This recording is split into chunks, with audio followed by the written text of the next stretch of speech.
Go ahead. Okay. So nice of you to ask permission to tell the story. He knows. He will hear it later. Yeah, if he... no. So I'll tell our honeymoon story. So it's the last night of our honeymoon. We leave to come back home the next morning. Okay, stop. First, we stayed in a Bed and Airbnb breakfast. Yep. that it was a 1900 house, just a little one. Wasn't even really a one bedroom. It had the loft. To be a barn. No, it was their original house, and Oh, they yeah. turned it into a barn, and then they turned it back into a rental property. So it was out in the country. We had a river behind us. We had And I mean, it was cows. out in the country. It was in the So sticks. it was rustic. It was fun. And it was beautiful. We'd wake up in the morning, go out on the front porch, and there'd be cattle Coming making through. their way across the pasture, and they would literally be in your front yard, just right off the porch. But it was absolutely wonderful. Anyway, so it's our last night there, and Candace had taken her outfit and set it aside for the next morning. I had it hanging. I had not, because I figured I'd get dressed when I got dressed. So I always get up before Candace. Always. And so I try to be very, very considerate. Don't turn on any of the lights. Try to be very, very quiet. Try to sneak out or downstairs or whatever. In this case, it was downstairs. So I could have my morning coffee and maybe sit out on the porch for our last day there at this place. So I get up out of the bed. I go over to where our suitcase is on the other side of the room, up against the wall. And I grab a pair of shorts, boxers, and socks, and a t-shirt. And I go downstairs, and I slip my boxers on before I start to go downstairs. Okay, and then let me pick up the rest of the story once you And then I put my socks on as I'm going down the stairway. And then I wake up I notice something is really, really wrong. So I wake up to a scream. Oh, lots of screaming. I come flying out of the bed. I can't find him. I'm looking through the house. Well, it wasn't that big, but you have to come down the stairs, go through the living room, the kitchen to get to the bathroom. And I find him dressed, fully dressed, in the shower. Boxers, socks still on. I'm the taking shower. them off in the shower while I'm showering. You may not tell the rest of the story. So as I'm going down the stairs and I realize something is wrong, for some reason I have these very sharp pains in various parts of my nether regions and in my feet. And so I run into the bathroom and turn the light on, and somehow fire ants had gotten into the house and gotten into the suitcase and literally infested the suitcase. So they were all in my shorts. They were all in my socks. They were in my t-shirt. So I was literally standing in the shower, ripping my clothes off, trying to get these fire ants off of me. And they had bitten me everywhere. I literally mean everywhere. And what was I doing? Laughing. She was laughing. I was sitting there pulling ants off of my personals, screaming. And she's sitting outside the shower laughing. So I went back upstairs to see what the deal was. I know. I went back upstairs to see what the deal was. And I opened the suitcase, and it was on one of those luggage racks under a window. And there was a trail of fire ants, solid. Our entire suitcase was solid, full of ants. Full of ants. So I ended up having to get him a couple of things, shake them out real well, make sure there wasn't any ants. Oh, my God. I go downstairs. They had just a little bit of ant spray left. I sprayed our entire suitcase and just zipped it up. Yep. My dress was hanging. I was safe. I was good. And then he was so bad. He could not put shoes on. Couldn't put socks on. Couldn't put shoes on. We got him some Benadryl. Barely got my pants on because my legs had already started to swell.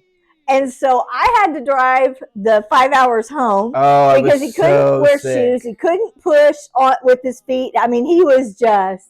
I was just swelling up. so I funny. had red welts all over my stuff, all over my feet, all over my legs.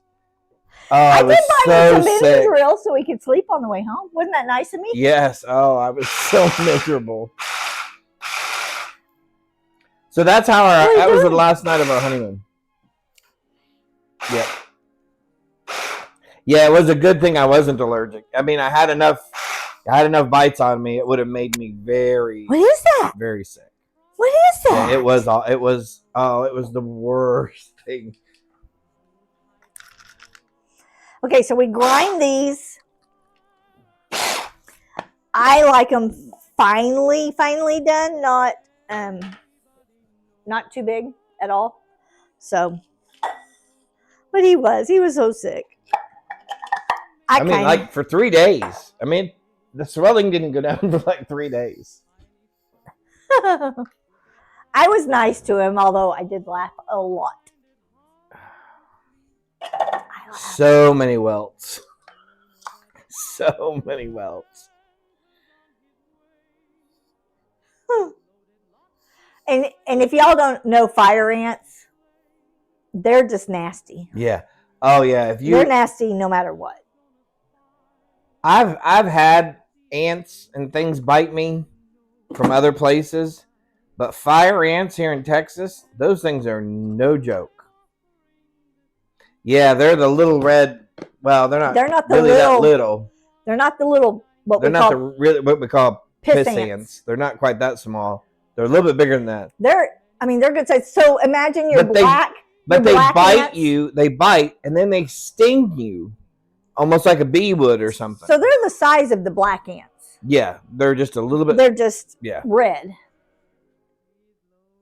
And they have some sort of venom, which is why they're called fire ants, because their bites burn like you've been burnt by something. All right, so I'm doing 1 cup of flour in here, and then we're going to mix this. This will get poured into our hot stuff later. And then just shortly after we got married, when we lived out in the country. So we lived in a little place called Decatur. Well, we lived outside a little outside of Decatur, Texas. We actually lived in Slidell at that point. It took us almost 20-something minutes just to drive to Walmart. It took us 20-something minutes to drive really anywhere from where we lived. There were more cows than people where we lived. Anyway. We had them hanging Christmas lights one year. We were hanging Christmas lights one year. We weren't. We were nowhere near. And I was up on the roof because we didn't have a ladder that would reach. So I got up on the roof and I was reaching over the roof and up under the awning. Because he does those kind of dumb things and all clipping the time. The lights, putting the clips on and then putting the lights on the clip because that was easier. Because the pitch on the roof wasn't too bad. I knew I wouldn't fall off. But what I didn't realize was that there was a hornet's nest. And once again, screaming commences. There was a hornet's nest, and I reached my hands up in there to put the clip on there. They and are the basically went right up into the hornet's nest and ended up with hornet stings all over my hands. And I didn't want to fall off the roof, so I had to be screamed. Careful, but yeah, it hurt. Oh man, I had so many stings. And then of course they were chasing me as I was going across the roof and trying to get off of the roof safely. Yeah, I've had my share of bug incidents. All right, now you can tell the nut story. Oh. So Candace, like this is a huge deal. This was his choice. Yeah, I'm not allergic to. Yeah, that was true. Now wait. It was okay. So wait, let's go. No, let's start at the very beginning. So we have a discussion, and we decide together. Wait. Let's go back just a little bit farther. Okay. So, in case y'all don't know, we have 1 child. We have a child. Yes. But I've been pregnant 7 times, 8 times, lost 7. So I lost a set of twins. No, pregnant. Yeah, 7. Lost 7. Is that right? Yeah. Yes. So down. So the last time I was pregnant, It was a tubal pregnancy. If y'all Yep. trauma, if y'all have trauma, just so you know. Thank you, Biz. Yeah, it did suck.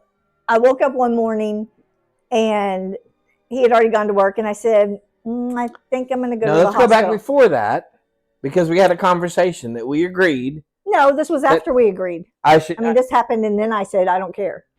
No, but we'd agreed before this occurred That you were going to that I was going to get a vasectomy, and I was okay with that. And then I ended up pregnant.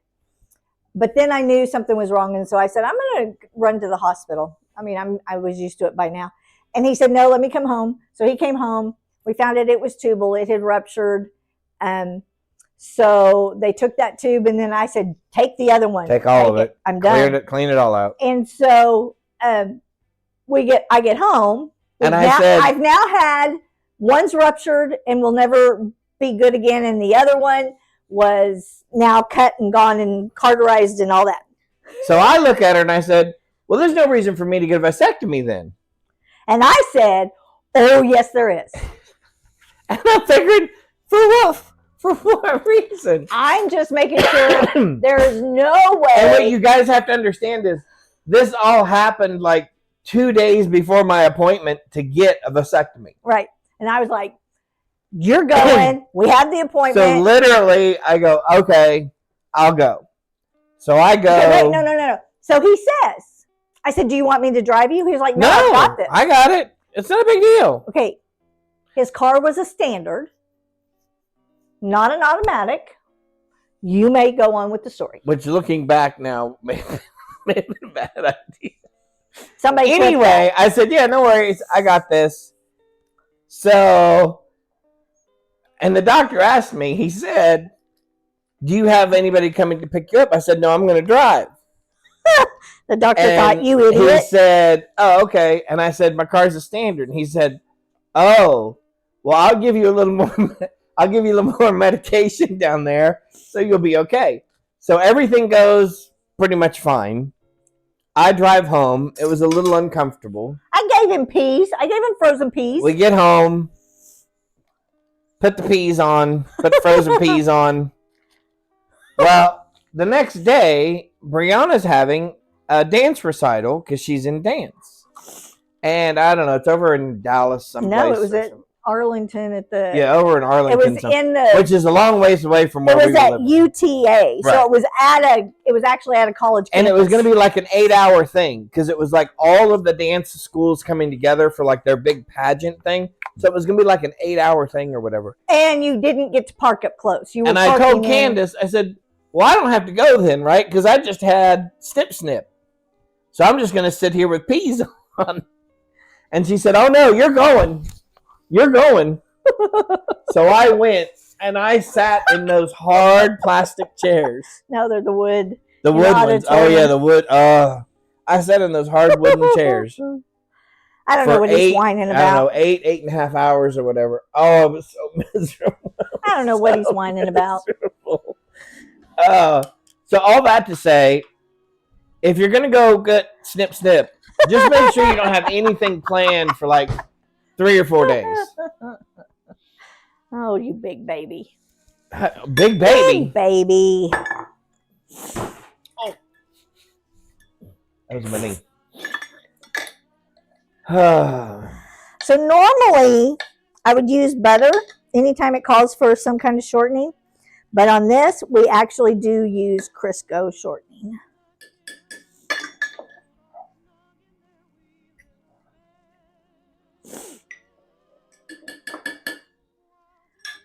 And so we've got our dry ingredients over there.